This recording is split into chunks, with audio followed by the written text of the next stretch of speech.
Hello everybody and welcome back. Long time no see. It has been a year since I've last made a video, and with that came a lot of changes such as new debt, new responsibilities, and new financial goals. So I just wanted to record this to hold myself accountable because starting 2025 I will be doing a no spend challenge.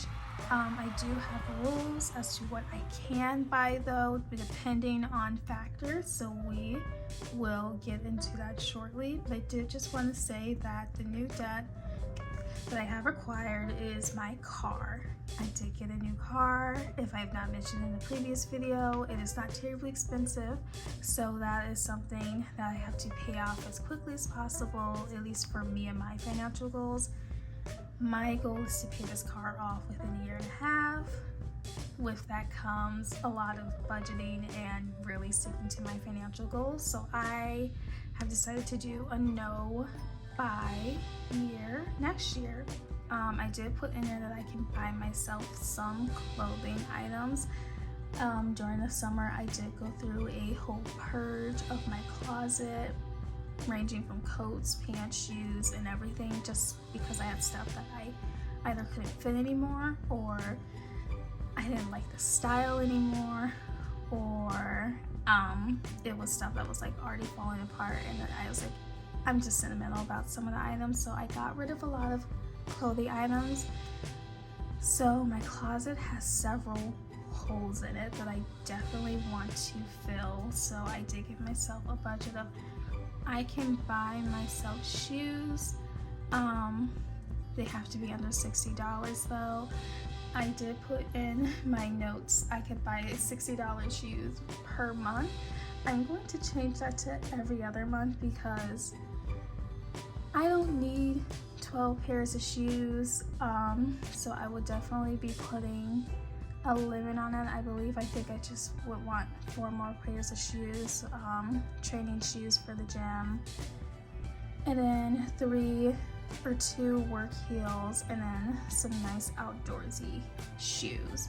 So that is what I've set for myself for shoes.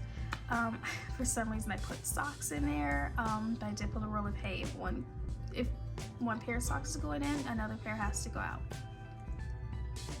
I did have some things of like my work equipment, candles, but I am trying to get this list done before January 1st, so I will give you guys a completed list of what I can buy in 2025, along with the list of what I cannot buy. So far, some of the things that I have are books, trinkets, and kitchen appliances, unless I am replacing an appliance that I already have but has broken down. Along with that, I have also made a progress tracker. My minimum goal for savings each month is to be able to save $500. And at the end of the month, I wanted to do a how are you feeling after this month. So that is a tracker that I have made on my iPad. Nothing fancy, but I decided to do that. So my goal is to save $500 a month. Now, the other $300 that I have available for me each month is going to go towards debt. So I had paid off my credit cards over the summer. I believe I did it within 4 months. I paid off both cards. I did so well, guys, that they gave me a substantial credit increase. Now, I did not max out the cards. Would just like to say that one card has a balance of $370, and then another one has a balance of $1,500. That is only because I had to pay for some car repairs, and I unfortunately over the summer paid off my credit cards and did not save. I was using all of the extra money like I just had it. I didn't save any of the extra money that I had available to me each month. My bills change, I have new responsibilities, so I have no emergency fund. So my goal is to not only have an emergency fund, but also to start using my binders, as you guys can see right here. Start using my binders again and really stuffing them and not touching the money that's in them or moving it around to another thing. Once it's in there, I'm going to leave it in there. So in total, I have to pay about $1,900 in credit cards. Thankfully, my utilization for both cards is under 30%, so this will not affect my credit score. Now, I did struggle with my credit score over the summer because after I paid everything off, my credit score jumped up over the summer because I was paying my stuff off and I was paying well over the monthly minimum. After I paid everything off and then forth, so I would use the card, let's say for one card, put $300 on there. The next month after I got paid, I would pay it off fully.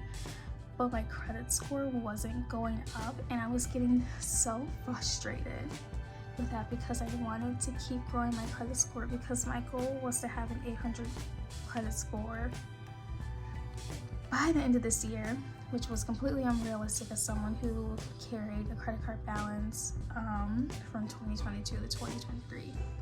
So I am now hopeful that I can get an 800 credit score by the end of 2025 and hopefully be closer to paying off either my student loans or my car loan debt. And the credit card balance that I have right now, the $1,900 combined for both cards, I can pay that off relatively quickly. I am going to take my time paying it off just because I want to see if that would help boost my credit score. And with that, then I'll come up with an action plan of how to responsibly use my credit cards, which I have gotten better about. Because like I said earlier, I'll use it, pay it off in full, the full balance.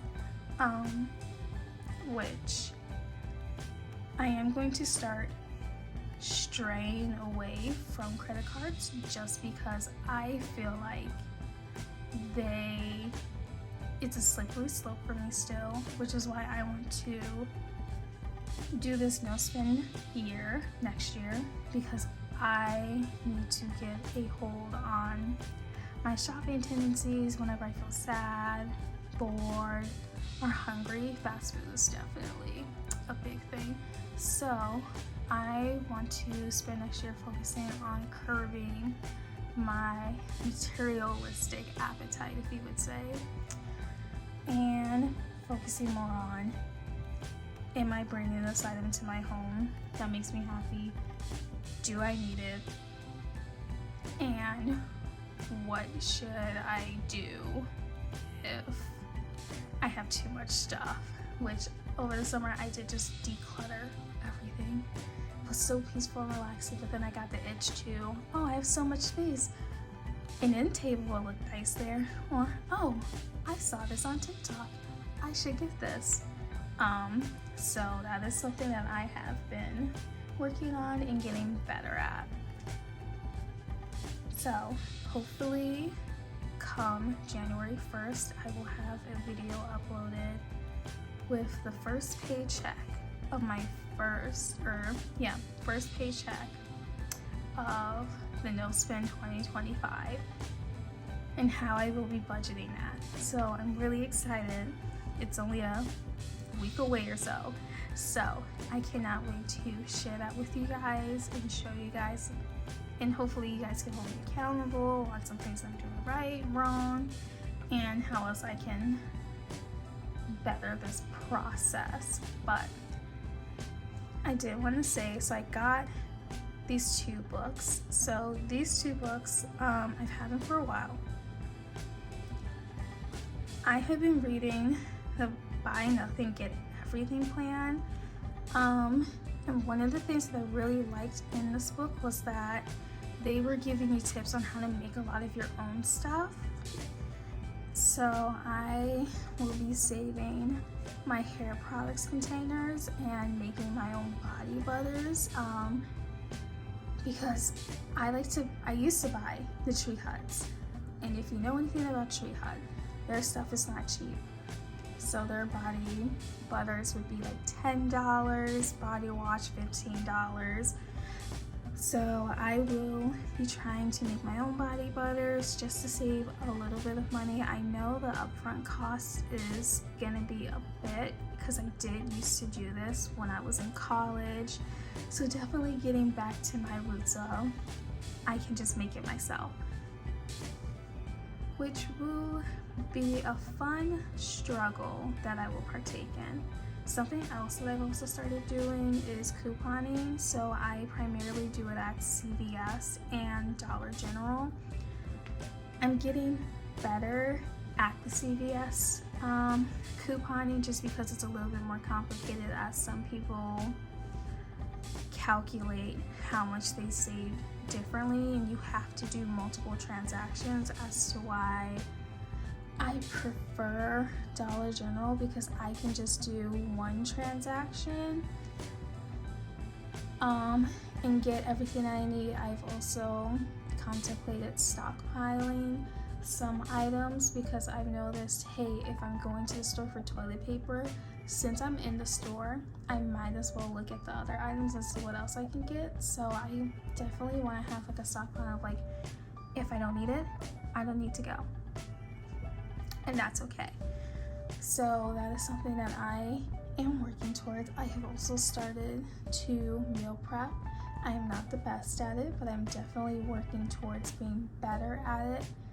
So hopefully you guys will follow me along that journey of getting better at meal prepping. I did use HelloFresh for a bit, not sponsored.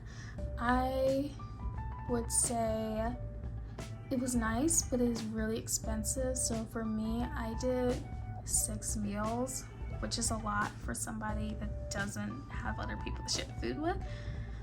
But I did that because I was like, I might as well take advantage of the promotion that they're doing and get as many meals as I can and start off and see if I like it. I will say, if you are a person that lives alone, the max amount of meals that you should be ordering from HelloFresh, if you can afford to, emphasis on the if you can afford to, is 3. You don't need to get 4 or 5 meals. I also did try to do Hungry Root. This is because I just saw sponsorships on the internet. I got pretty close to checking out, but for me it was just a lot of dietary restrictions, and I was primarily getting it for snacks and I believe lunch. And I'm kind of picky when it comes to my lunch. They have wonderful stuff though, so don't knock it until you guys try it. Just like HelloFresh was really nice. It helped me not eat out as much. The food was really good. I would definitely do it again, but for right now, I need to get myself back on track financially. So I'm gonna have to meal prep my food and go to the grocery store and pick out all the ingredients. But Hungry Root was really nice as well, but like I said, we're HelloFresh, you need to get back on track financially. So I have been going to Aldi's and getting a lot of my food from there and my snacks, which has been very helpful with saving stuff. And then I've also been going into the middle section where they have their home goods, clothing, and getting stuff from there as well. But those are the 2 things I've been doing, so couponing and shopping more carefully for my food and being more mindful of that. For clothing, I have always been thrifting, but I think the only way I can get new clothing, and I will probably add this to my rules, is if it is not on severe clearance. I'm taught not the 30% off, it has to be at least 60% off, or from a thrift store, a reasonable price. I cannot get the item. And I only say reasonable price because some thrift stores will charge you almost full price for an item and without batting an eye. So I will be on the hunt for some more staple pieces for my home that are on clearance or from the thrift store. So this brings us to the end of the video. I will hopefully be able to get my next video out on January 1st, and then just follow that schedule of new video on January 1st, second video on the 15th or the 16th, of just a check-in, just to hold myself accountable. So you guys will see me on the 1st of my game plan for the month, and on the 15th we will do a check-in, which we will see how that goes. As I'm sure as many of you are aware, some of my bills are on the 1st. The majority of my bills are scattered throughout the month. Well, just 4 bills, I believe. So that is something that I am working on, to try and consolidate to either be on the 1st or the 15th. It has to be on either one of those days, just because I've noticed, oh, I still have money left over, but I'm like, you're only on the 18th. You still have 3 more bills that need to pull from your account. You do not have extra spending money. And that is something that I do not want to get into, because I want to avoid using my credit card and overusing it.